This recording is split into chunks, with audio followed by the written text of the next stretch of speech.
Oi, pessoal, boa noite. Seja muito bem-vinda, muito bem-vindo à segunda aula do treinamento gratuito Como conduzir com segurança os seus primeiros atendimentos na psicologia infantil. Nessa aula aqui de hoje, que é a nossa segunda aula, eu vou te mostrar como que o processo de psicoterapia infantil funciona na prática. Você vai conhecer a prática desse processo desde o primeiro contato que os pais fazem com você até o momento de você dar alta para a criança. Na primeira aula desse treinamento, que aconteceu ontem, a gente desconstruiu falsas crenças. E a partir disso, a gente mudou completamente a forma como você enxerga a clínica infantil. A gente viu que dentro da psicologia infantil existem 3 especialidades distintas. Lembram que a gente usou as 3 caixinhas?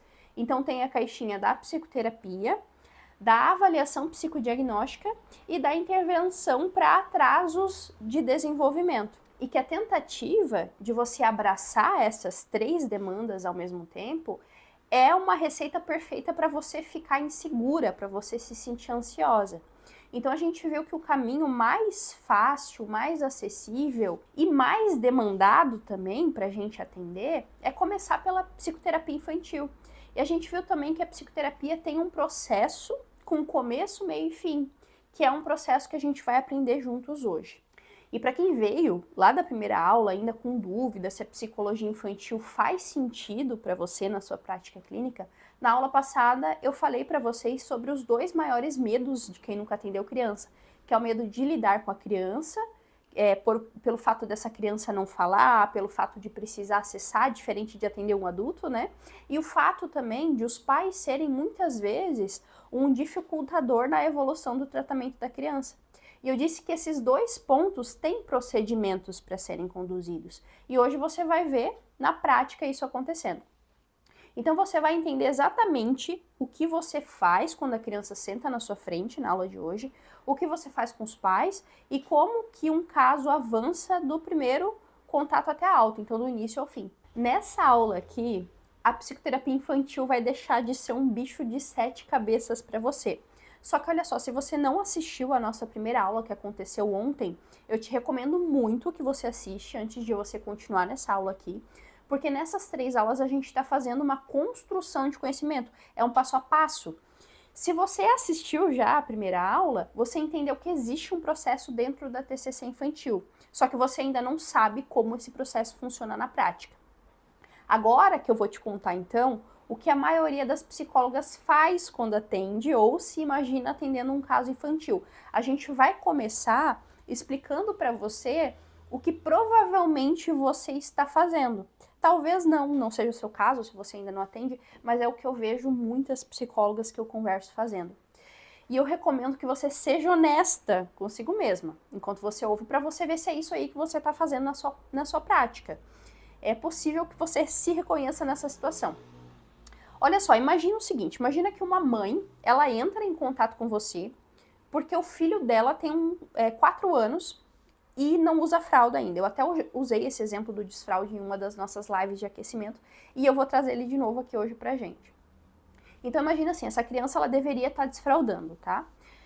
Só que toda vez que os pais tentam tirar a fralda dela, essa criança chora, resiste, ela segura o xixi, enfim, ela resiste ao máximo a usar o vaso. E os pais já não sabem mais o que fazer, então por isso que eles procuraram a sua ajuda.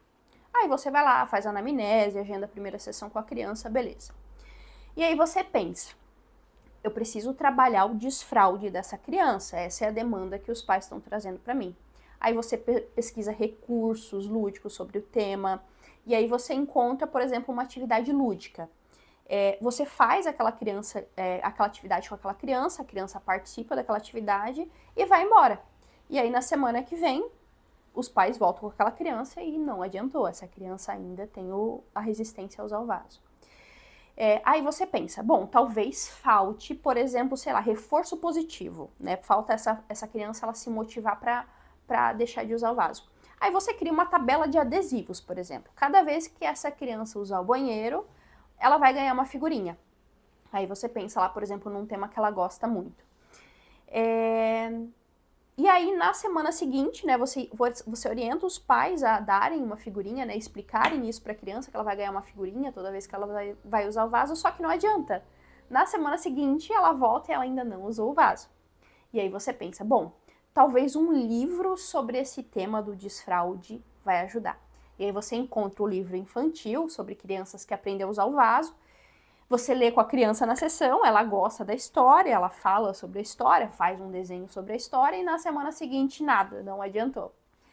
E aí você começa a sentir uma sensação de que não tá chegando em nenhum lugar com essa criança, porque você tá no escuro, você tá ficando sem ideia e você não sabe para onde você tá indo. Você não sabe mais o que fazer. E você começa a se questionar se o problema talvez seja com o seu manejo, seja com você. E o que eu quero te dizer é uma coisa bem importante sobre isso que eu acabei de explicar para você. É algo que vai mudar a forma como você pensa sobre a prática clínica. O problema aqui nesse exemplo que eu dei para você não é falta de criatividade, não é porque o recurso que você usa ou pensa em usar, enfim, não é bom, não é funcional, não é efetivo, enfim, o problema não é dom. O problema aqui é o seguinte: você começou a intervir no caso sem avaliar o caso. Você começou a tratar esse caso na melhor das intenções, na ânsia de resolver o problema, só que você está tratando a queixa, né? A criança, ela não desfralda. E para você entender o que eu tô querendo dizer com isso, eu vou fazer uma comparação. Imagina assim, ó, imagina que você vai no médico com uma dor de estômago que não passa. Esse até foi um exemplo também que a gente conversou nas nossas lives ali de aquecimento. O médico, ele ouve, né, você, e aí ele te orienta assim, corta o café, pode ser que essa tua dor de estômago seja do café. Aí você corta o café, beleza. Aí uma semana depois, você volta lá no médico e a dor continua. E aí ele fala, corta o glúten, vamos ver se resolve. Aí você corta o glúten por uma semana, a dor continua. Daí ele vai lá e te receita um antiácido. Não resolve, a dor continua. E assim ele vai tentando, aleatoriamente, resolver o teu problema. Isso acontece, gente, quando a gente vai no médico? É assim que ele faz um tratamento? Não, não é assim que o médico faz o tratamento, né? Porque o médico, quando o médico competente, né, quando você chega com uma dor de estômago, ele não vai começar a testar soluções aleatórias para ver se ele vai resolver. Ele primeiro vai avaliar aquele caso. Ele vai entender de onde vem a sua dor, ele vai te examinar, ele vai te avaliar. Então ele pede uma endoscopia, ele pede exame de sangue, ele investiga. Por quê? Porque a dor do estômago, ele pode ter causas completamente diferentes. Pode ser gastrite, pode ser intolerância a glúten, pode ser refluxo. E o tratamento, gente, para cada uma dessas causas é completamente diferente. Se você tem gastrite e o médico te manda cortar o glúten, não vai funcionar. Não porque a orientação dele é errada, mas é porque não é uma orientação certa para o teu problema, entende? Então, assim, o médico, ele primeiro vai entender por que você tem dor de estômago. Então, por exemplo, ele pediu lá uma endoscopia, ele viu que você tem gastrite. Ele vai fazer um tratamento efetivo. Então, percebe que o médico, ele não trata a dor no estômago, ele trata a causa da dor no estômago. E, gente, na nossa prática, dentro da psicoterapia, é exatamente assim que funciona. Eu vou trazendo exemplos aqui para a gente conversar sobre, para você entender melhor como que isso se dá na nossa prática clínica.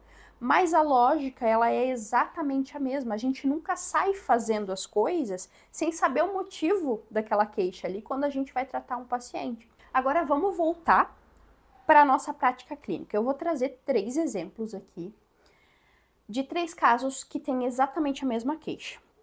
Então vamos pensar em 3 meninos de 7 anos de idade que choram para ficar na escola, tá? A queixa é exatamente a mesma nesses 3 casos. O meu filho não quer ficar na escola, ele chora para ficar na escola. Aí, quando você começa a avaliar o menino número 1, a mãe relata ali para você, ou o próprio paciente ele relata para você, que quando ele fica na escola, ele fala que ele quer ficar com a mãe, não quer ficar longe da mãe, que tem saudade da mãe, que tem medo que a mãe não volte para buscar ele mais. E aí você começa a perceber que essa demanda específica desse paciente tem um componente de ansiedade ali, de essa criança ela ficar longe da mãe. Agora vamos para o exemplo número 2. Imagina que esse menino, né, quando você conversa com ele, porque que ele chora para ficar na escola, você descobre que tem um menino lá na escola que bate nele. Então ele não quer ficar na escola por conta desse menino.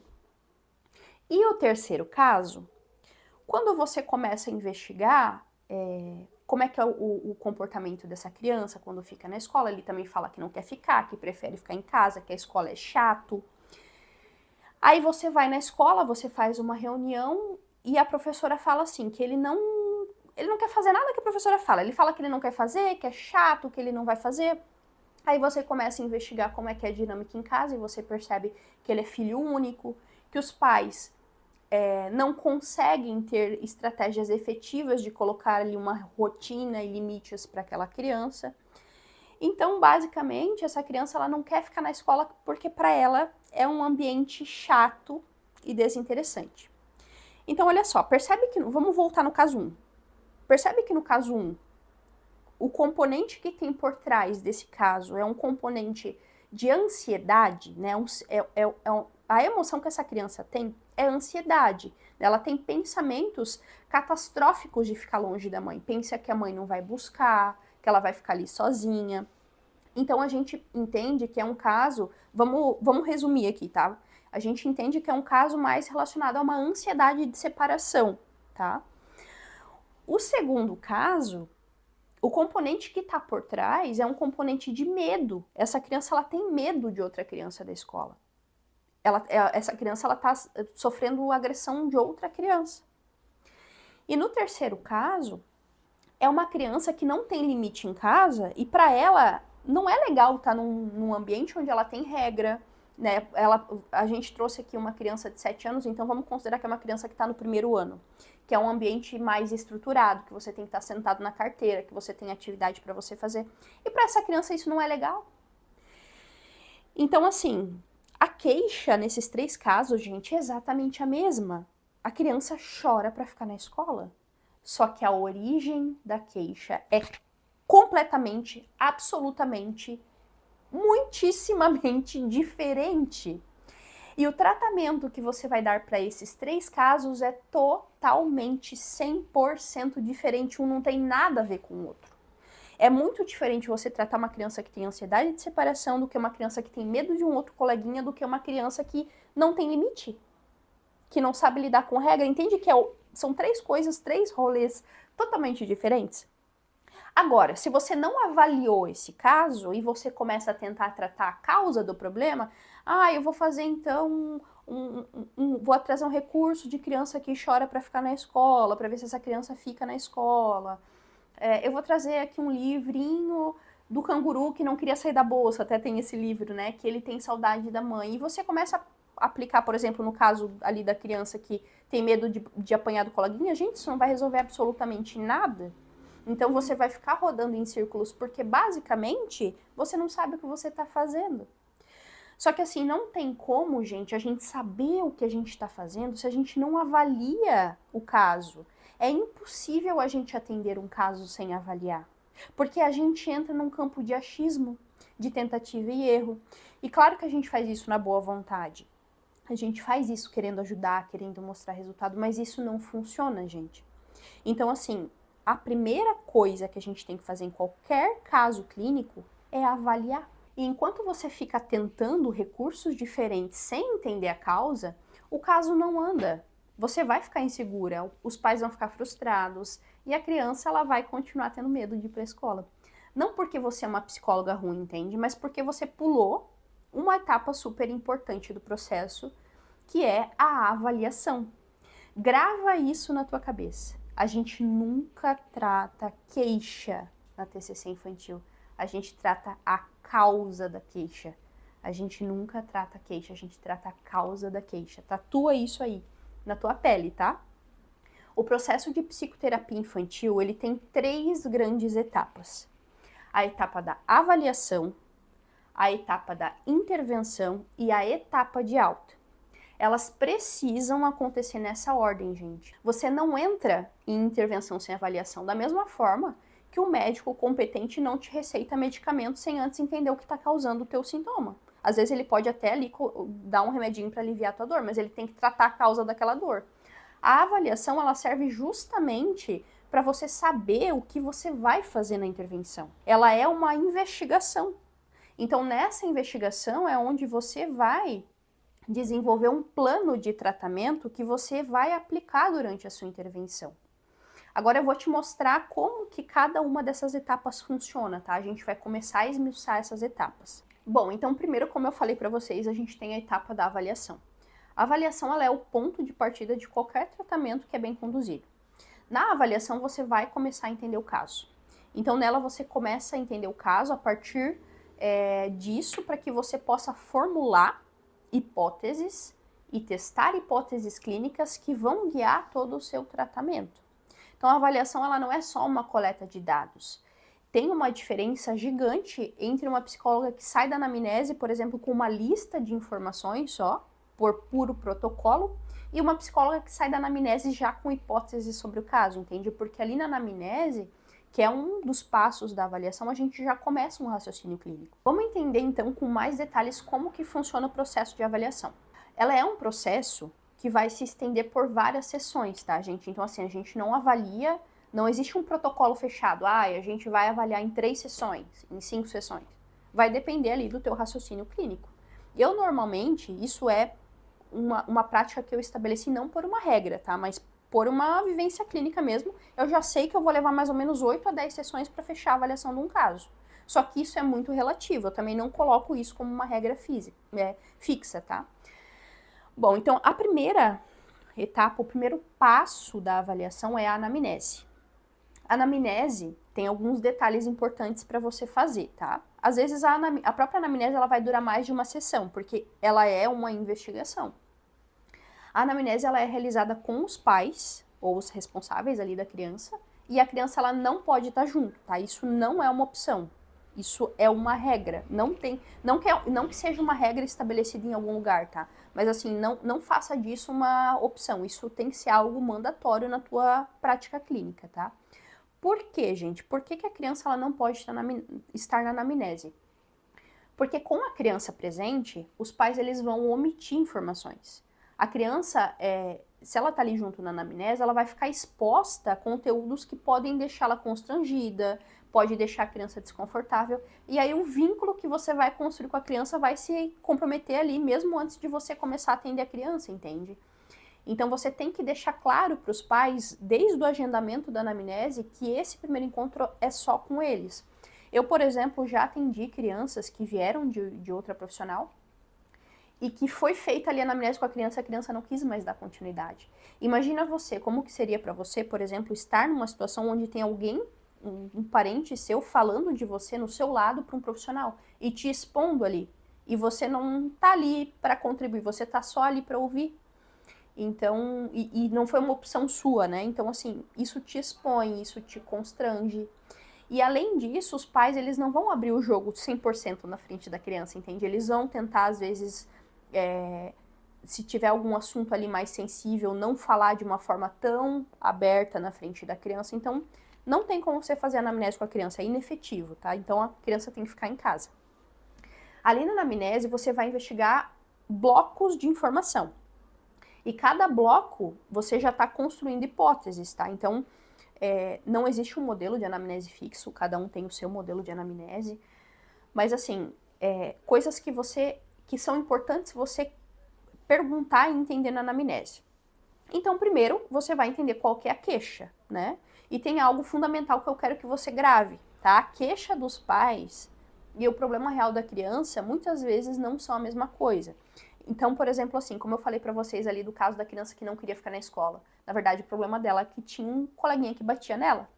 E o teu papel na anamnese é começar a investigar o que está por trás desse sintoma. Por exemplo, assim, ó, trazendo um outro caso. Quando uma mãe diz, o meu filho ele não está desfraldando, ela está te dando sintoma. Para você chegar na causa desse sintoma, você precisa investigar. E isso tudo é uma avaliação que vai fazer. Por exemplo, assim, ó, vou trazer um outro exemplo aqui, tá? Foi até um exemplo que eu também dei lá nas nossas lives de aquecimento. Imagina 3 crianças que não desfraldam, com a mesma idade.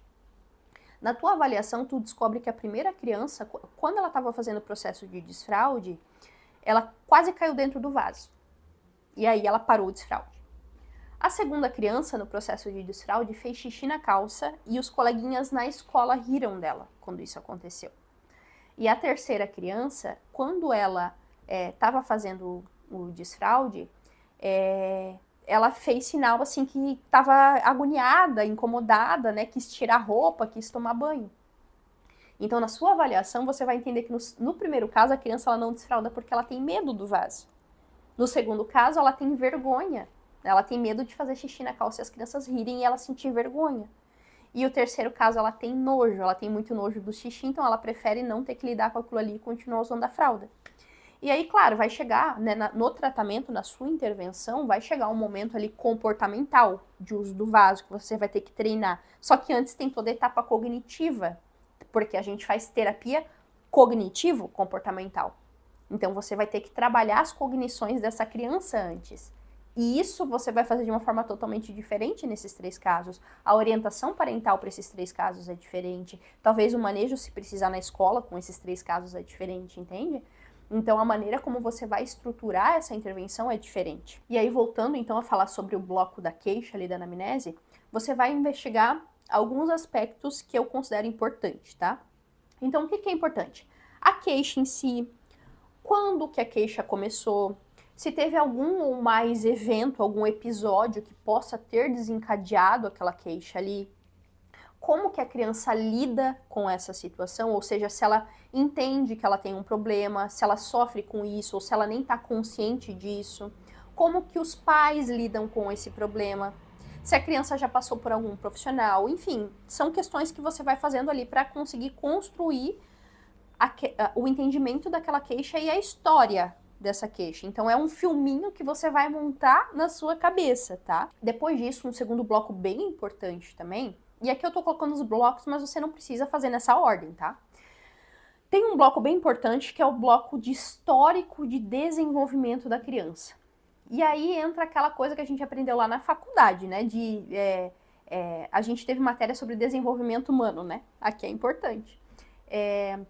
E por que é importante a gente entender sobre desenvolvimento, sobre marcos do desenvolvimento? Então, por exemplo, quando essa criança desfraldou, quando essa criança falou as primeiras palavras, quando essa criança engatinhou. Porque atrasos nos marcos de desenvolvimento, principalmente quando tem mais de um atraso, múltiplos atrasos, podem ser indícios de transtornos de neurodesenvolvimento. Então, por exemplo, assim, crianças com TDAH, não que seja um critério diagnóstico, tá? Mas crianças com TDAH, por exemplo, normalmente têm algum atraso de marco de desenvolvimento. São crianças que às vezes têm atraso na fala, precisaram fazer fono, TEA também, muitas vezes essa criança teve atrasos, né? Teve atraso no desfraude, teve atraso na fala, teve algum atraso motor. Crianças com deficiência intelectual têm múltiplos atrasos, então, assim, muito dificilmente algum marco ali foi atingido, eles têm atraso global, então, muitas vezes todos esses marcos tiveram atrasos. Em alguns casos, aquela queixa ali, gente, que a gente está tratando, ela pode ser justificada por um transtorno de neurodesenvolvimento. Então, por exemplo, assim, a gente pode estar tratando um caso de uma criança que tem dificuldade de regulação emocional, esse vai ser o nosso foco de intervenção, mas crianças com TDAH, como tem alterações de funções executivas, vão ter dificuldade de regulação emocional. Então, pode ser que um transtorno também justifique aquela queixa ali, né? Então, isso a gente tem que estar no nosso radar também. Não que a gente vá diagnosticar, lembra lá da nossa primeira aula, tá? A gente precisa entender o funcionamento dessa criança, para entender de onde vêm as questões, mas se a gente suspeita de uma questão de neurodesenvolvimento, a gente encaminha para o neuropsicólogo e continua o nosso trabalho ali com a criança, tá? Outro exemplo, vamos supor que você está tratando uma criança que bate nos colegas, e você percebe que essa criança é bastante agitada e bastante impulsiva. E aí você percebe alguns atrasos nos marcos do desenvolvimento, por exemplo. Ela demorou para falar, ela desfraldou com quase 4 anos. Nesse caso, né, a gente entraria aqui com uma hipótese de TDAH também. Então, os marcos do desenvolvimento, eles vão te ajudar nesse tipo de hipótese. Então, você saber como avaliar o desenvolvimento socioemocional físico e cognitivo, que são os 3 domínios do desenvolvimento infantil, é muito importante. A gente vai falar um pouco mais sobre isso na nossa última aula. Outro bloco que é interessante você investigar são sintomas de transtorno de modo geral. Então, por exemplo, se essa criança tem algum sintoma de humor deprimido, de ansiedade, de algum transtorno de neurodesenvolvimento, você pode ter perguntas-chave ali até baseadas no DSM-5 para você fazer um apanhado inicial ali que possa também, quem sabe, ter alguma hipótese por trás de transtorno. Não que todo caso que a gente vai atender tenha um transtorno de base, tá? Nem sempre. Mas é importante a gente entender, de novo, o funcionamento do nosso paciente. Outra coisa que você vai investigar também é o contexto familiar e social da criança. Então, esse é um outro bloco. Com quem a criança vive, como que é a dinâmica familiar, como os pais lidam com regras, como que é a rotina da criança, se tem irmãos, como que é a relação com os irmãos. Vamos voltar para o nosso exemplo mais uma vez do desfraude. Vamos pegar aquele caso ali do desfraude que a paciente quase caiu dentro do vaso. E aí você conversando com os pais na anamnese, eles te contam quase que como de passagem, assim, que a criança caiu dentro do vaso um dia. Como se fosse uma coisa que não tem muita relevância, muita importância. Só que para você isso já acende um baita alerta. Opa, isso aqui foi um evento muito importante. E aí você já tem uma hipótese muito mais desenvolvida sobre o que está por trás dessa resistência da criança. É uma criança que ela associou o vaso sanitário a uma experiência de medo. E toda vez que os pais tentam tirar a fralda, o que ela está sentindo é medo. E aí, durante a sua avaliação com a criança, você vai investigar mais a fundo essa hipótese. Então, você formou essa hipótese através da sua conversa inicial com os pais, e aí você vai, no seu sentar ali com a criança, quando você for abordar esse processo com ela, essa situação com ela, seja através de como você decidir abordar, com que recurso você resolver abordar, você vai investigar o que acontece com ela toda vez que ela pensa em usar o vaso. Daí ela traz para você que a emoção que ela tem é medo. Então percebe que uma tabela de adesivo não vai resolver isso, né? Porque o problema dela não é a motivação para usar o banheiro. O banheiro para ela é um lugar assustador, entende? Então isso não vai funcionar. No final da anamnese, voltando um pouquinho, tá? Na anamnese, você vai fazer um alinhamento das expectativas dos pais sobre o tratamento. Isso aqui é muito importante, gente. Não esqueçam de fazer isso. Porque, assim, tudo na vida a gente cria expectativas. Se eu vou agendar uma consulta com, sei lá, eu vou tentar dar um outro exemplo aqui. Sei lá, eu vou agendar uma consulta com um dentista. Eu tenho uma expectativa do que vai acontecer ali. Eu não faço nem ideia. Eu formei na minha cabeça uma expectativa. Cabe a esse profissional me explicar como vai ser, quanto tempo vai durar, qual é o preço que eu vou pagar, o que ele vai conseguir fazer por mim. E isso também acontece com os pais quando eles chegam na sua frente. Então, assim, eu escuto muito também de quem me acompanha nas nossas lives, nas nossas aulas, as minhas alunas, mas os pais ficam me pressionando para eu resolver o problema. Eu me sinto pressionada. Só que, gente, se os pais têm uma expectativa sobre o tratamento que não está correspondendo, a prática do tratamento não está correspondendo à expectativa, é porque em algum momento essa expectativa provavelmente não foi trabalhada. Esse, por exemplo, é um problema que eu não tenho, porque quando os pais sentam na minha frente, eu já explico para eles como que vai acontecer o tratamento. Eu já coloco um tempo alto, olha, psicoterapia é a longo prazo, então já considera que provavelmente a gente vai ficar uns 2 anos em tratamento, pelo menos 1 ano. Eu sempre jogo pelo menos 1 ano. E eu explico que é um processo lento, né? Um processo longo. Porque, assim, a gente sabe que para os adultos a psicoterapia é um processo longo. Por que a gente acha que com uma criança não vai ser? Né? Então, a gente precisa deixar isso muito claro para os pais. E outro ponto muito importante também que a gente precisa trabalhar com os pais é explicar para eles que essa criança ela é um sistema e que na formação dessa criança e no tratamento a participação dos pais é muito relevante. Então, você vai precisar muitas vezes trazer esses pais para o tratamento, que eles são parte ativa desse tratamento. Então, outro ponto que eu escuto muito é os pais não colaboram, os pais não ajudam, os pais não engajam. Mas você deixou claro lá na anamnese que o tratamento depende da participação deles, porque para TCC a criança é um sistema constituído dos seus aspectos internos, né? Então as suas emoções, os seus pensamentos, constituído do seu corpo, da sua biologia, e constituído do ambiente. Então, a criança ela é biopsicossocial. Você explicou isso para os pais na anamnese? E que você vai trabalhar todo esse sistema e não só a criança? Se você não explicou, talvez a expectativa deles não seja essa, entende? Então, assim, trabalhe as expectativas dos pais para você não se sentir pressionada por esses pais depois. Se eles estão te pressionando é porque alguma coisa eles não entenderam. E se eles não entenderam, é a tua função de explicar.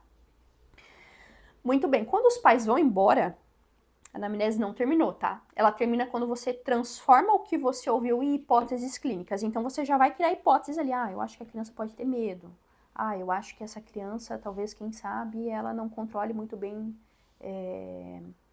Sei lá, vou dar outro exemplo. Essa criança, ela pode ser que ela tenha medo. Pode ser que essa criança... será que os pais pressionam ela quando ela precisa usar o vaso? E às vezes tem mais de uma questão ali sustentando aquela queixa, tá? Então pode ser que a criança, além de ter medo de usar o vaso, os pais também ficam botando uma pressão. Vamos, filha, você tem que usar, você tem que usar. E aí isso aumenta mais ainda o medo. Então nesse caso, por exemplo, você vai ter que trabalhar o medo da criança e orientação parental, entende?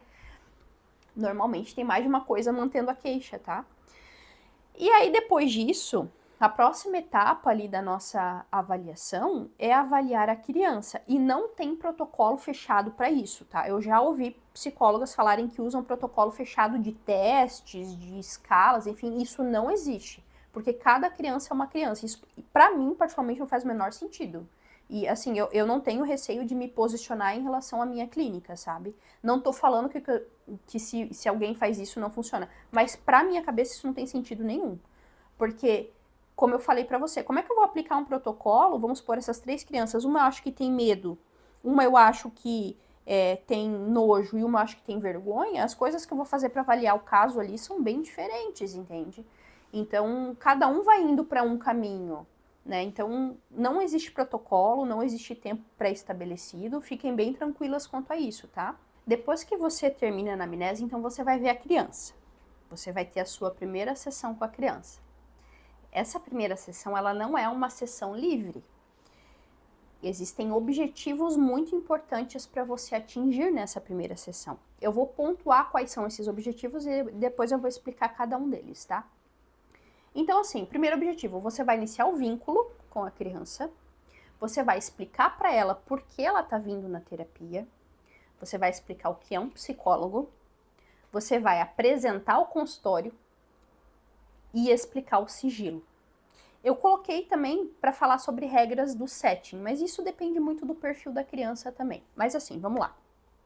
Primeiro ponto, você vai estabelecer vínculo com a criança. Então, o vínculo, ele é uma construção, a gente não vincula com uma pessoa de cara, assim, né, no início. Mas você já vai estar investindo no vínculo com a criança. E não tem uma fórmula para a gente fazer isso.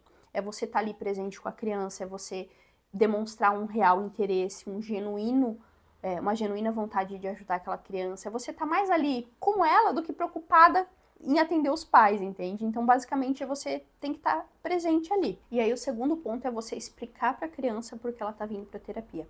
Deixa eu só retomar uma questão importante ali da anamnese que acabou passando, mas anotem aí nas anotações de anamnese de vocês também, isso aqui que eu vou falar é bem importante, que é uma coisa que eu sempre faço na anamnese também. Quando a criança ela chega para você atender ela, ela precisa saber por que ela tá vindo na terapia. Porque se ela não sabe nem o que ela tá fazendo ali, o processo não vai dar certo. Então, assim, muitas vezes, quando eu converso com as alunas em supervisão, elas falam assim, mas a criança ela não demonstra vontade, a criança não tá engajada, eu faço as atividades ali, trago a proposta da sessão, a criança não quer fazer nada, só quer brincar. E aí, quando a gente resgata a história, eu pergunto assim, tá, essa criança, ela sabe por que ela tá na terapia? Você explicou isso pra ela? Daí ela fala, não. Até expliquei o que é um psicólogo, que ajuda nas emoções, mas essa criança não sabe por que ela precisa de um psicólogo. Gente, como é que você vai se motivar por uma coisa que você não sabe nem o que é? Imagina assim, imagina que, sei lá, você trabalha numa empresa, daí você, sei lá, o teu chefe marcou pra você ir num profissional, ele fala, a empresa te mandou ir nesse profissional aqui, você tem que ir, tá bom? Você tem uma consulta marcada. E aí você chega lá, esse profissional começa Aí te fez perguntas, daí ele aplica um questionário lá com você, daí ele traz uma atividade pra você fazer, e você não sabe nem o que você tá fazendo ali. Você não vai ver nenhum sentido em ir ali, entende? Então, assim, a gente não pode passar por cima da criança, a gente não pode esmagar essa criança como um rolo compressor na psicoterapia infantil. A terapia, ela é colaborativa. Existe um conceito da TCC que é um conceito central chamado empirismo colaborativo.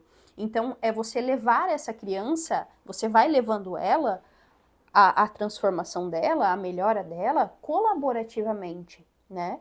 Mas quem faz o processo de mudança é ela, você vai conduzindo. Agora, se ela não sabe nem para onde ela tá indo, como é que ela vai? Entende? Só que tem um detalhe. Você precisa alinhar isso com os pais na anamnese, porque você não pode quebrar sigilo com os pais. Então você não pode falar, os teus pais vieram aqui, me falaram tal e tal coisa. Então você explica para os pais, olha, lá na anamnese, eu vou precisar explicar, vou precisar falar com a criança, explicar para ela porque ela tá vindo aqui, ela precisa saber porque ela tá vindo. E aí você pede a autorização dos pais, olha, eu posso abordar abertamente que ela bate na escola, por exemplo, eu posso falar isso abertamente? Posso falar para ela que eu sei? Normalmente os pais vão deixar. Eu acho que, não lembro de nenhum caso, acho que teve um caso que era algum assunto muito delicado, assim. Mas os pais vão deixar. E aí você pede para os pais já explicarem, olha, filho, você vai numa psicóloga, que é uma pessoa que vai te ajudar a se sentir mais calma, a não bater nos teus coleguinhas, porque isso tá te causando problema. E aí, na primeira sessão, você fala, olha, você sabe por que você tá vindo aqui? Ai, não sei. Então, você tá vindo aqui porque os teus pais vieram aqui, conversaram comigo. Eles me explicaram que às vezes você fica muito nervoso e você acaba batendo nos seus colegas. Então, eu sou uma pessoa que vai te ajudar com isso. Eu vou te ajudar a não ter mais esse problema.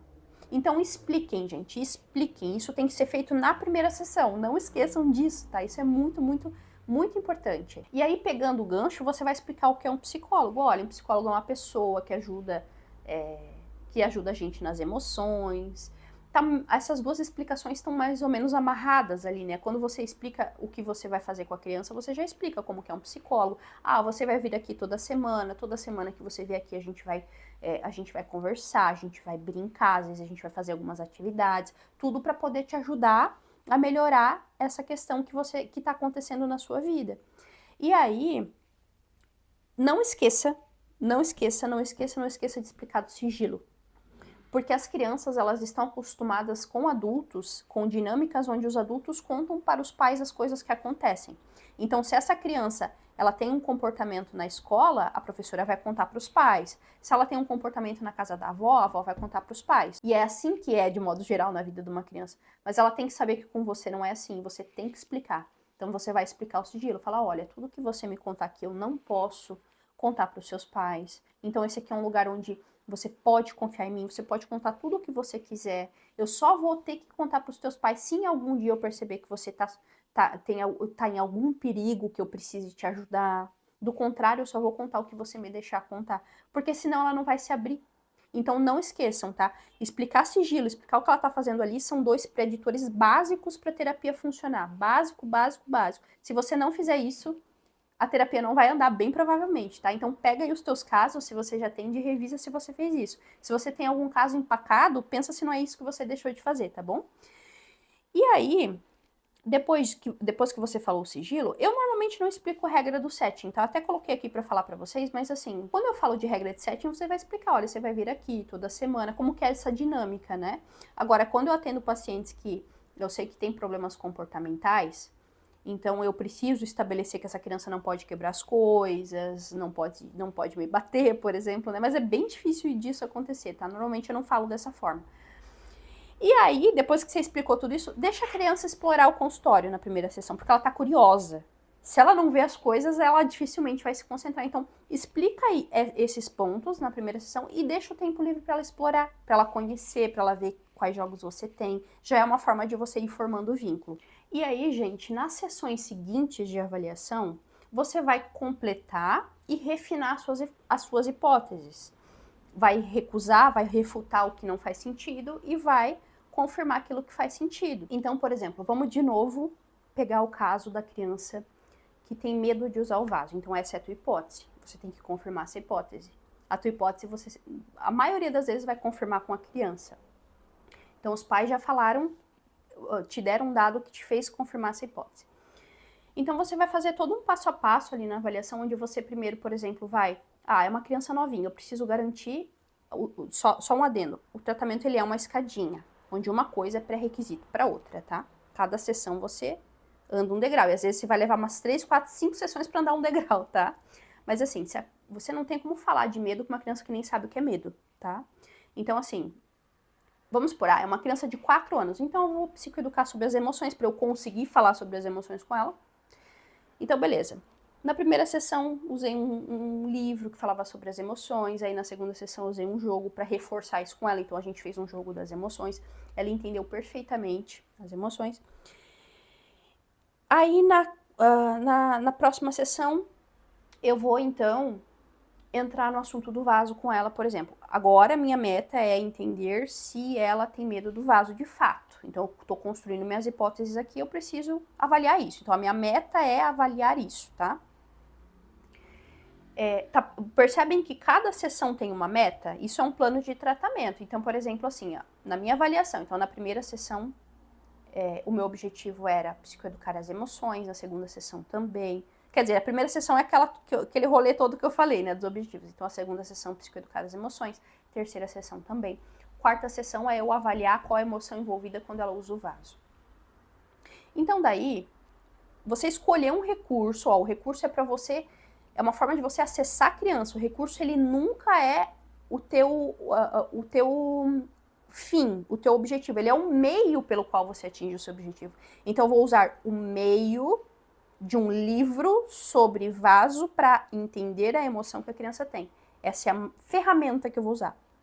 Recursos são ferramentas de acesso, seja para você coletar dados ou para você inserir dados na criança, ou seja, você fazer uma reestruturação cognitiva, uma psicoeducação, tá bom? Então, sei lá, eu quero avaliar se essa criança tem medo. Então, eu escolhi um livro que fala sobre o Joãozinho que usava o vaso. E aí, o Joãozinho não queria usar o vaso e toda vez que ele chegava na frente do vaso, ele pedia fralda. Daí você pergunta, fulano, qual emoção você acha que o Joãozinho tá sentindo? Aí você pode botar até as cartinhas das emoções ali, por exemplo. Aí a criança pega do medo. Medo. Ah, e por que você acha que ele tem medo? Ah, ele tem medo de escorregar, por exemplo. Às vezes a criança nem vai falar isso tão abertamente, tá? Às vezes você vai, talvez, dependendo da idade da criança, tentar escavar isso um pouquinho de outras formas. Aí você pergunta, essa é a mesma emoção que você sente? Ah, sim. Ah, então você tem medo de usar o vaso. Aí a criança, daí você já tem essa hipótese confirmada. Aí o que você acha que pode acontecer se você usar o vaso? Claro, eu tô trazendo aqui de uma forma bem básica, assim, né? Bem transparente. Às vezes você vai ter que tentar costurar um pouquinho mais, às vezes você precisa trazer um outro recurso, outro dia, e você vai tentando acessar isso, né? Até você atingir esse objetivo. E aí a criança falou pra você que é medo. Legal, você já descobriu que é medo. A emoção é medo. O pensamento é vou cair dentro do vaso. Então você já tem um modelo cognitivo. Pensamento, vou cair dentro do vaso. Emoção, medo. Comportamento, pedir a fralda. Você já fez ali o modelo cognitivo, que é uma das bases da TCC também, pensamento, emoção, comportamento. E você já tem uma análise funcional daquele comportamento. Então, o antecedente, a criança tem vontade de fazer xixi ou cocô, por exemplo. Aí, o comportamento dela é pedir a fralda e a consequência é usar a fralda. Vai chegar uma hora que a gente vai ter que tirar a função desse comportamento. Só que antes você entender o modelo cognitivo. E antes de a gente tirar a função do comportamento, a gente vai ter que fazer uma reestruturação cognitiva até a gente combinar com a criança que vai chegar a hora de ela usar o vaso. Muito bem. Então, aqui você já tem uma avaliação, né? Você já conseguiu entender isso com a criança, você já avaliou o seu caso. E com base nisso, você vai construir um plano de tratamento. Você jogou essas informações lá na conceitualização cognitiva do caso, que também é uma das bases da TCC, só que eu não vou ter como adentrar isso aqui, senão a gente vai ficar com uma aula muito longa. E aí você vai fazer o seu plano de intervenção, que são escadinhas, escadinhas, escadinhas que você vai subir degraus, degraus, degraus, até chegar no último degrau, no patamar que é a criança usar o vaso, tá? Então, basicamente, a sua avaliação já te entendeu o que está acontecendo e aí você vai planejar o que você vai fazer para resolver esse problema. E aí tem mais um ponto que eu quero te falar, que é um ponto que muitas psicólogas ignoram e que muitas e muitas vezes também é a causa do fracasso do tratamento. Olha só, presta atenção nisso. Tem casos onde a demanda que os pais trouxeram é uma situação que está gerando dano para a criança, só que essa criança não quer mudar. Ela não está motivada para isso. E aí, por exemplo, assim, isso acontece muito em casos de ansiedade, tá? Não somente, mas, assim, a criança que ela tem medo, que ela tem ansiedade, ela não quer enfrentar aquele medo. Porque isso já é um perfil dessa queixa. A fuga, a esquiva, então eu não quero fazer aquilo ali porque aquilo ali me dá medo. É ruim o medo, eu não quero usar o vaso. Então, se você falar, vamos fazer você desfraldar, ela vai fazer assim, ó, não. E aí você não pode, de novo, passar por cima da criança, tá? Então, a tua primeira meta de intervenção com essa criança vai ser motivar a criança para mudança. Não esquece de motivar a criança para mudança. Ela tem que perceber os prejuízos que ela tem com aquele problema, quais ganhos que ela vai ter resolvendo aquele problema, e você vai, às vezes, precisar ficar focado nessa meta por algum tempo. De novo, principalmente casos que envolvem medo e ansiedade. E uma outra demanda que tem muito esse perfil são crianças que têm vantagens com o comportamento dela. Então, por exemplo, crianças que são opositoras, por exemplo, que não seguem regras e elas se favorecem disso. Então, por exemplo, assim, os pais que trazem uma queixa assim, o meu filho ele não me obedece. Só que não obedecendo ele tá conseguindo ver TV, por exemplo. Ele não vai querer mudar isso, entende? Para ele não é interessante. Você vai ter que motivar a criança, só que nesse caso, você vai ter que trabalhar a orientação parental para mudar o ambiente e aí a criança perceber que não tá mais favorável aquele comportamento para ela, que ela não consegue mais o que quer. E aí ela vai motivar para mudar, porque ela vai entender que uma mudança vai ser melhor para ela. Tudo isso é raciocínio clínico, gente. Tudo isso é você pensar o que você tem que fazer para respeitar a criança, para que esse tratamento evolua e para que essa criança caminhe junto com você. Por exemplo, voltando no caso de desfraude, você conversa com a criança e você percebe que para ela a fralda é praticamente confortável. Toda vez que ela chora, mãe cede da fralda, óbvio, né? Porque a criança ela precisa fazer as necessidades. Então ela não tem razão para querer mudar, para querer tirar a fralda ali e para enfrentar aquele medo que é desconfortável. Esse dado, ele muda o tratamento inteiro, tá, gente? Então, antes de qualquer outra meta, não se esqueça que você precisa trabalhar a motivação para mudança, tá? Então, vamos dar um exemplo aqui de como que a gente poderia estruturar esse caso.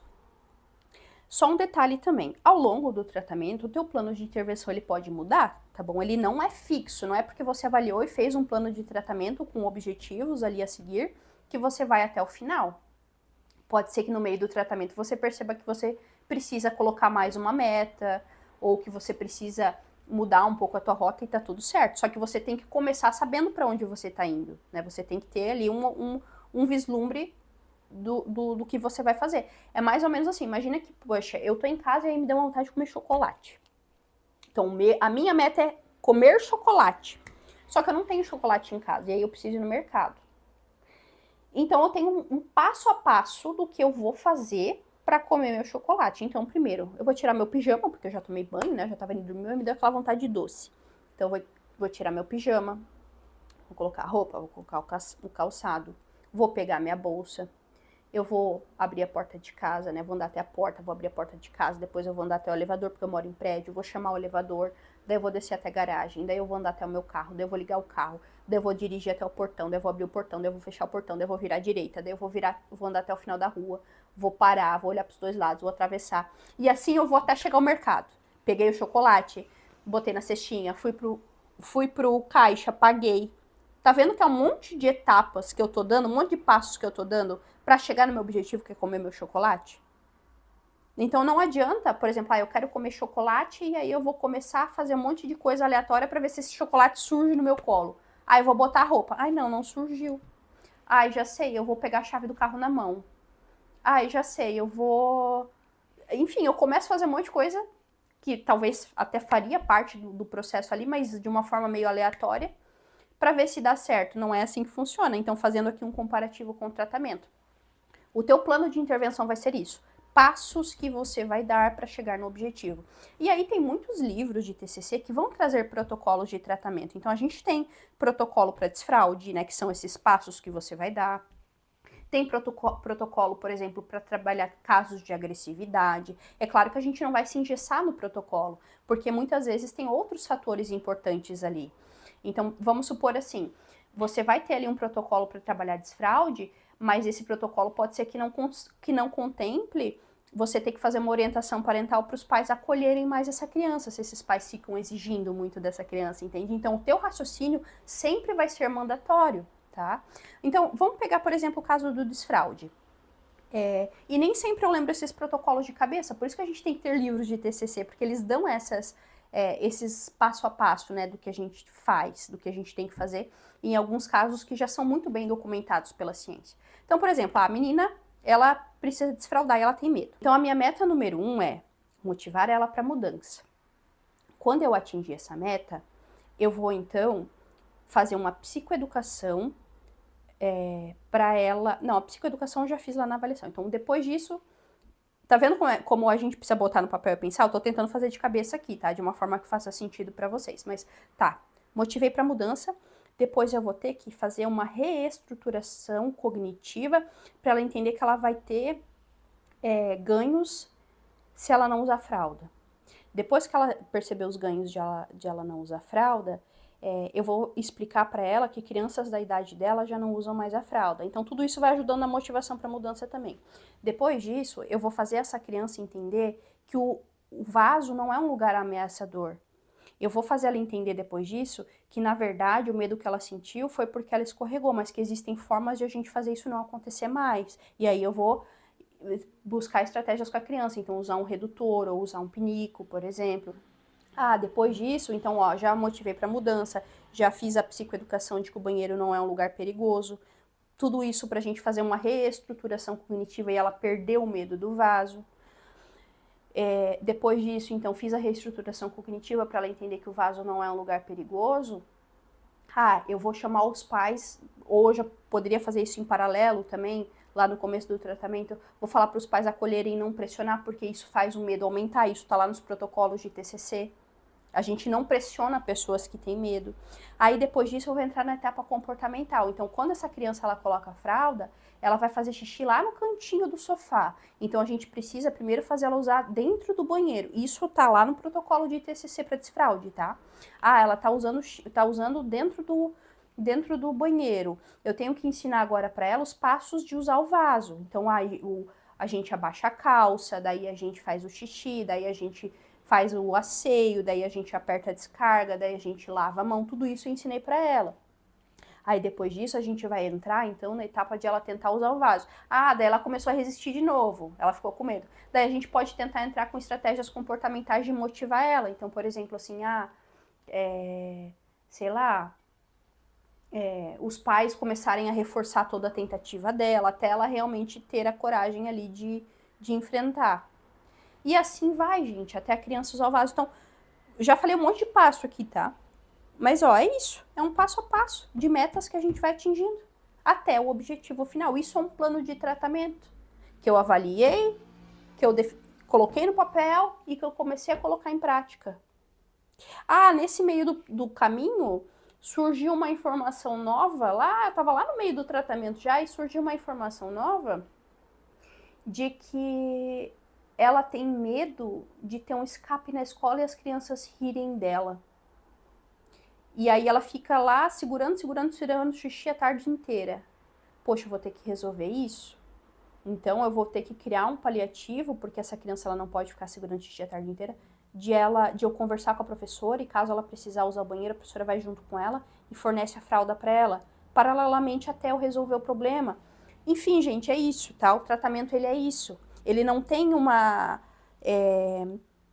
ele não tem um protocolo totalmente engessado, a gente tem os passos para cada demanda dentro da TCC, a gente tem passo para trabalhar depressão, a gente tem passo para trabalhar ansiedade, a gente tem passo para trabalhar comportamento disruptivo, transtornos alimentares. A TCC, a gente tem muita evidência científica para muitos transtornos, e isso tudo está em livros, mas você pegar esse livro e juntar, né, ali com o raciocínio clínico, vai te ajudar muito. E todo esse processo dessas principais demandas, inclusive, é algo que eu ensino para as minhas alunas, né? A gente mastiga bem certinho ali dentro do Psicoencanto, inclusive na nossa última aula eu vou falar um pouco mais sobre ele, mas a gente tem tudo mastigadinho ali, esses protocolos também. Só que tem muito, isso tudo tá em livros, tá? Tem muitos livros de TCC infantil que vão ajudar vocês a trabalhar esse tipo de demanda. Então, olha o que muda, gente, quando você tem a conceitualização do caso e um plano de tratamento antes de você intervir. Sem a avaliação, se você fosse direto para a intervenção, você ia começar a usar um monte de recurso para desfraude. Você usar a tabela de adesivo, o livro, atividade lúdica, tudo focado em sintoma. E provavelmente nada disso ia ter funcionado. Se funcionou, foi pura sorte. Só que o nosso tratamento com a criança ele não pode ser uma loteria. A gente não pode contar com a sorte, porque o que a gente faz é ciência, não é sorte. Com a conceitualização, você sabe que tem frentes para trabalhar, né? A motivação da criança para mudança, os pensamentos da criança, o manejo dos pais, por exemplo. Enfim, eu não vou mais adentrar esse caso da fralda, porque eu acho que a gente já falou bastante sobre isso, tá? Agora tem uma outra coisa que eu quero te falar. Se você pensou em orientação parental, né, quando eu falei isso, talvez esse seja o ponto que mais te assusta na área infantil. Eu sei que é o ponto que assusta a maioria das psicólogas que eu converso. Como que eu falo para os pais? Como eu oriento adultos sobre como tratar o próprio filho? A orientação parental, gente, na TCC infantil, ela também tem uma estrutura. Não é você dando palpite sobre como os pais devem criar os filhos. É você, com base na avaliação clínica que você fez, explicar como que o comportamento daqueles pais está impactando a queixa da criança. E você orientar mudanças específicas de manejo que vão ajudar o tratamento a avançar. Então você não está dizendo que os pais estão errados. Você está mostrando como que pequenas mudanças de resposta ao comportamento da criança vão fazer uma diferença enorme no resultado do tratamento e por quê. E os pais, na maior parte das vezes, quando eles entendem uma lógica clínica por trás da sua orientação, eles ficam aliviados porque eles querem muitas vezes saber o que fazer para ajudar. Então eles também estão perdidos muitas vezes, eles não sabem o que fazer. E você vai ser a pessoa que vai mostrar esse caminho. Os pais, eles não são um obstáculo, gente, na psicologia infantil. Se você tem um método correto de orientar eles, se você sabe por que você está orientando, eles são os maiores aliados que você vai ter. E aí, por fim, gente, vem a fase de alta. A alta, ela também é uma fase. Ela acontece quando você atingiu o objetivo final do tratamento, quando você atingiu lá a criança usar o vaso. Quando a criança está realizando, nesse caso, o desfraude de uma forma consciente, sem resistência, sem angústia significativa, é porque você atingiu o seu objetivo. E como que você vai saber se isso aconteceu?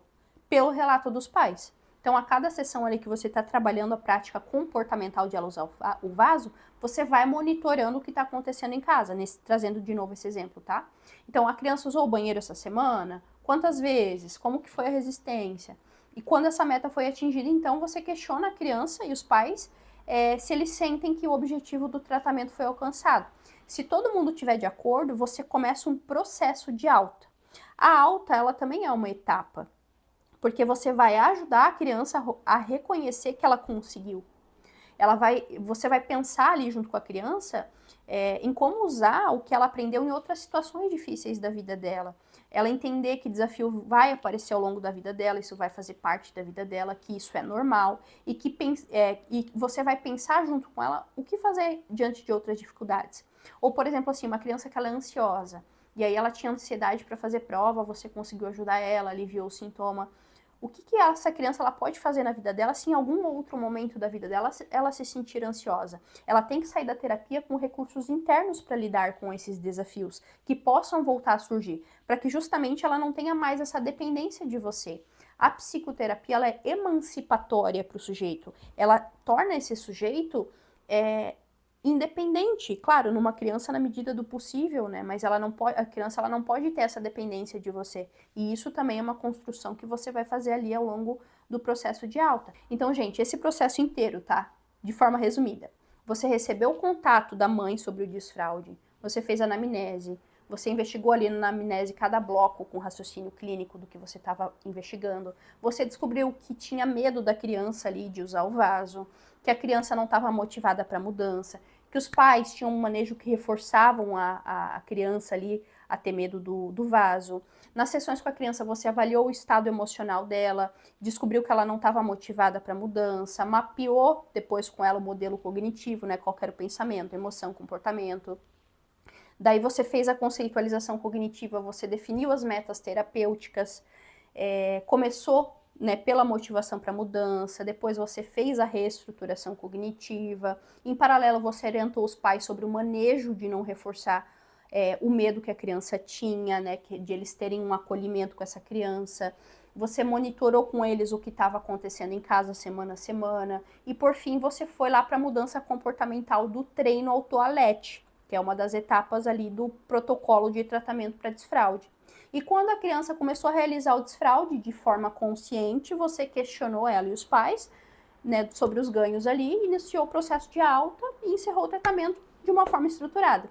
Isso, gente, é conduzir um caso, tá? Não é improvisar com recurso, torcer para funcionar, é avaliar antes de intervir, entender a causa antes de tratar o sintoma, saber onde você tá naquele caso e para onde você tá indo em cada momento do tratamento.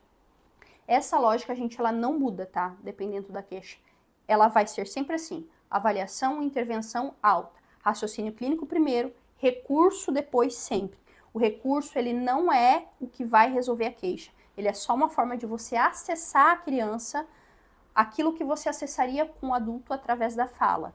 Então, se você, por exemplo, precisa psicoeducar um adulto sobre o que sei lá, o conceito de catastrofização dentro de um tratamento de ansiedade, você vai explicar para o adulto: olha, catastrofização é isso, isso, isso, esse é o teu objetivo. Se você tem esse mesmo objetivo com uma criança, você vai usar um livro que explica de catastrofização, porque a criança ela é mais concreta, porque ela vai aprender mais através de algo físico, de alguma atividade que ela vai fazer, às vezes ela não consegue verbalizar tanto.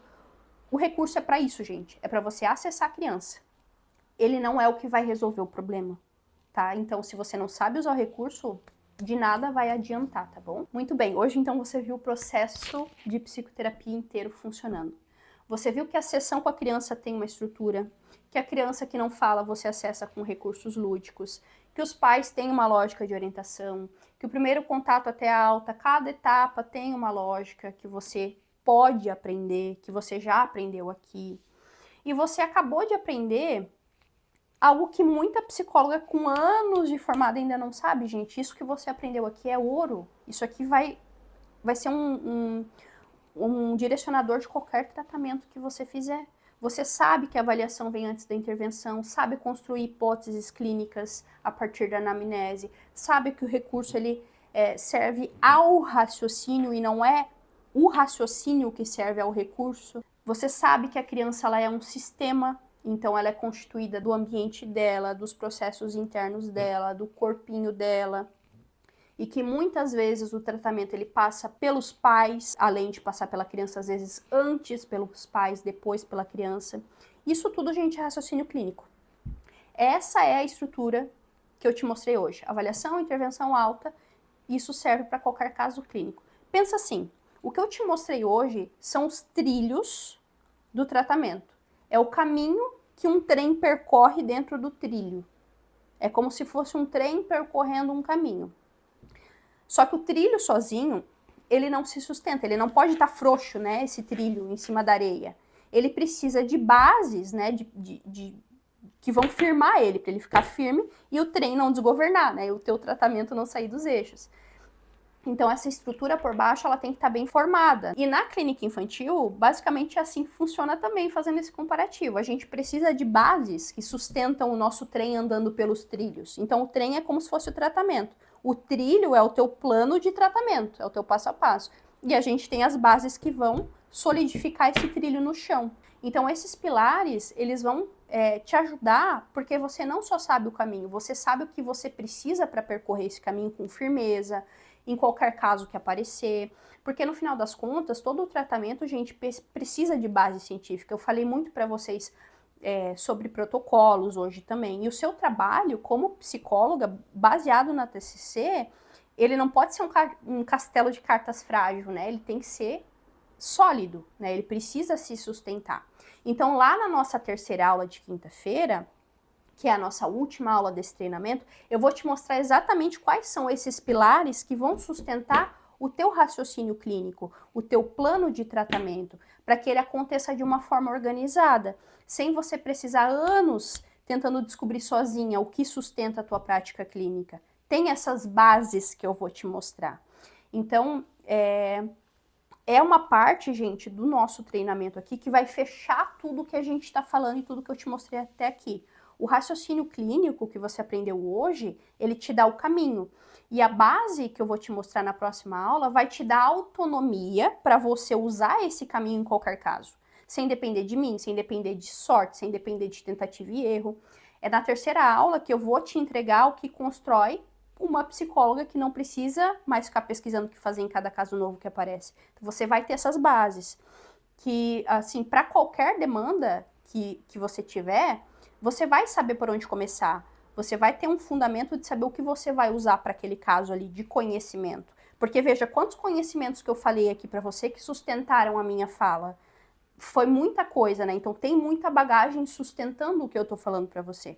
E é essa bagagem que eu vou te dar, do que vai sustentar a tua prática, quais são os conhecimentos que você tem que ter dentro da sua mochila para você saber ter o teu raciocínio clínico, para você saber escrever um plano de tratamento, para você conseguir raciocinar ali com os pais e com o paciente.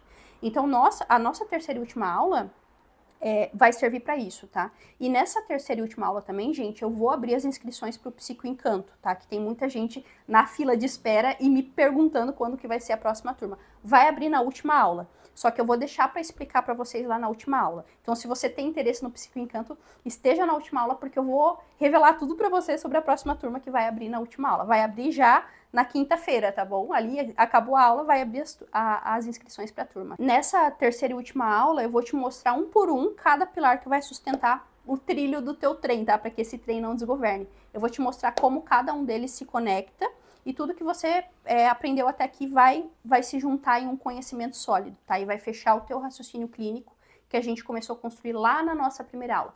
Então, gente, a gente se vê na nossa terceira aula de quinta-feira. Eu vou abrir uma caixinha lá no Instagram agora para você comentar o que você achou dessa aula e eu espero você na nossa última aula, você não pode perder, para a gente fechar com chave de ouro todo esse ciclo de conhecimento que a gente está construindo juntas aqui. Bom descanso para você e até quinta-feira. Tchau, tchau!